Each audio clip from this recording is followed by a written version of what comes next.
everyone. This is Gary Morgan with the Michigan Skier. Anyway, I'm here in Times Square for the U.S. Olympic Committee's 100-day kickoff.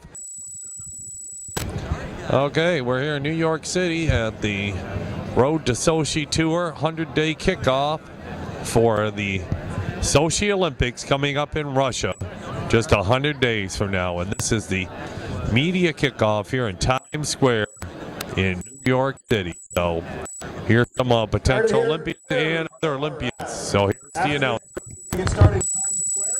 The background to make it. We're going to have a great day today as media interviews with all the great Olympians and Paralympians. We have them here on campus. We break down and we break down around here the events and all that we see on the front. But first, we're going to do a little bit here on stage. And I'd like to thank our presenting sponsor of the Road to Sochi, Liberty Mutual Insurance.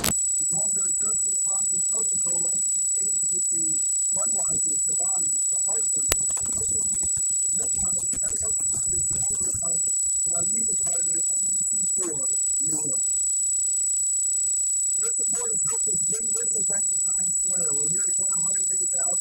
We're excited to be here in New York. And we're going to have for example, the Olympic Festival.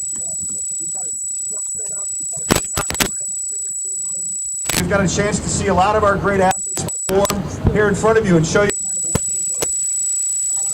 We're going to have this road show around the country, so you'll be seeing it stop many places around the country in the lead up to the Sochi Games, which are now 100 days away. Woo! 100 days, fuckers! All right.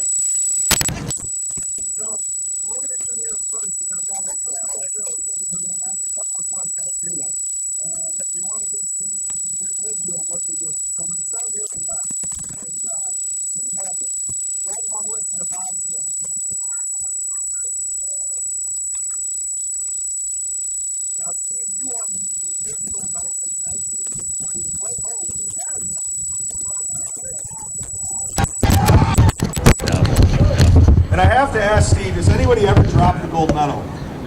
Yes, twice.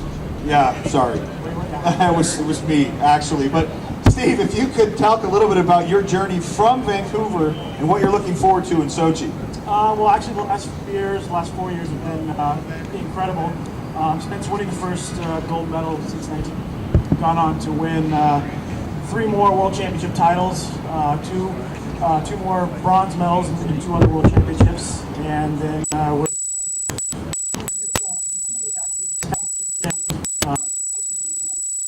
so right now things are looking pretty good, and I'm actually headed to Sochi in about a week for 2 weeks of training before we get on the track back in February. And so far everything's looking good. My team's strong, we're powerful, we're fast. We've got 2 new sleds, 1 brand new night train that's coming out, and also a brand new BMW 2-man, which should be, which right now is looking to shape up to be pretty fast. So it's going to be a good, it's going to be a difficult road, but it's going to be a good one. So I'm excited.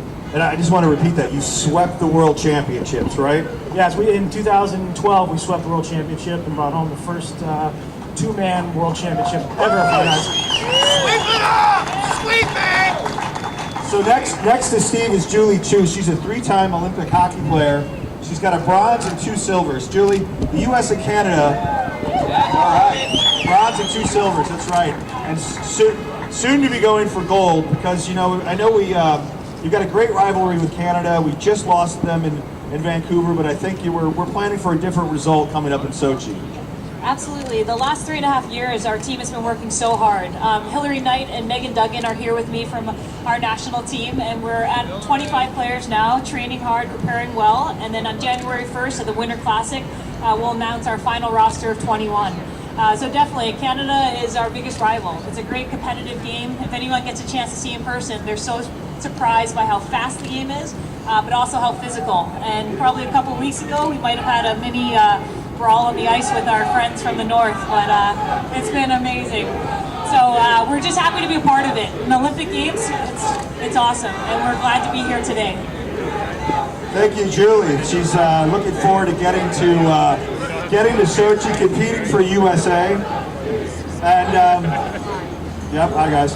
And next we're going to go over with Billy DeMong. Billy is a cross-country skis. By the time he was 6, he's a 2-time Olympic medalist and Olympic champion in Nordic combined. The first ever Nordic athlete to win a gold medal. When he qualifies for the Olympics in Sochi, it will be his 5th Olympic Games. So, Billy DeMong, gold medalist. Yeah, gold medalist. Raise your hand if you've won a gold medal in Nordic combined and you're in Times Square. Right here, Billy DeMong, that's it. Yeah. So Billy, take us a little bit through what it's like to be a Nordic athlete and kind of what your journey is. Well, you know, it's Nordic combined, especially it combines ski jumping and cross-country skiing, which you might ask why, but it's an original Olympic sport dating back to 1924 and really has an ancient history in being the 2 types of free heel skiing that originated in Scandinavia. My day is constantly changing. It's a lot of different types of training. Obviously, ski jumping is completely a technique oriented, adrenaline rush kind of sport where you're going 70 miles an hour, diving off the cliff and flying down the hill.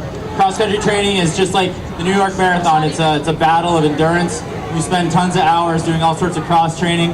So my normal day is, you know, obviously a lot of physical training as well as some technical training for the jumping. But my own journey, I think, is it's been really interesting, especially in the wake of Vancouver and being the first ever gold medalist in Nordic skiing. But also after my 4th Olympic Games, it was a time where I needed to slow down, back off a little bit, and catch up on life. And if any of you remember, I proposed to my wife right after winning the gold medal, and she said yes. And so in the summer that followed Vancouver, I actually really stepped away from skiing to try to have motivation today. And you know, I rebuilt my house in Park City to make a home for my family, and we had a child after we got married in 2011. We had a child, and it's been a whole new kind of journey, and one where I can happily say that I've arrived 100 days from Sochi more motivated, better at time management, training harder than ever. And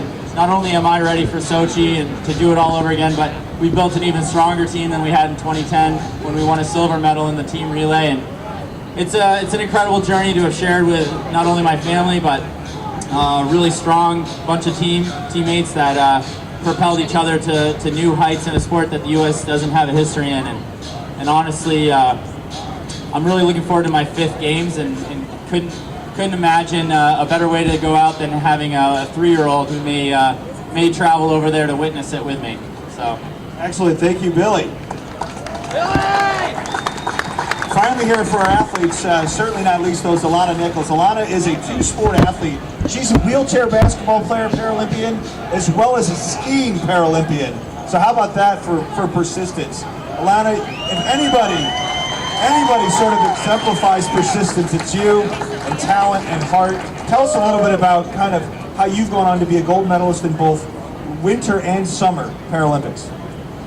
Yeah, my story is a little crazy. I started out as a snowboarder with an Olympic dream of going for softball. So I'm all over the place with sports, but I broke my back in a snowboarding accident when I was 17 years old and thought that my athletic career was over.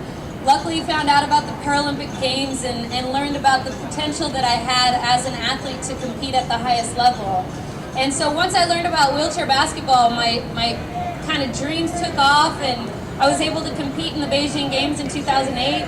I've also then decided I wanted to get back on the mountain after my accident and was able to pursue my ultimate goal of going to the Vancouver Games in 2010. So I'm happy to say that I've had so many opportunities to compete, and you know, just more recently I dislocated my shoulder about 3 months ago in a bad skiing accident. So again, I mean, the persistence just has to continue, and I'm just really happy that I'm back on track for Sochi, and I'm hopefully going to be skiing as fast as I ever have. Gavin's here, our athletes are here. We've got a great opportunity for all of you to come and break down. We've got them set up all over, and we're really thankful for your support, and thank you for your support of Team USA. Thanks, everybody.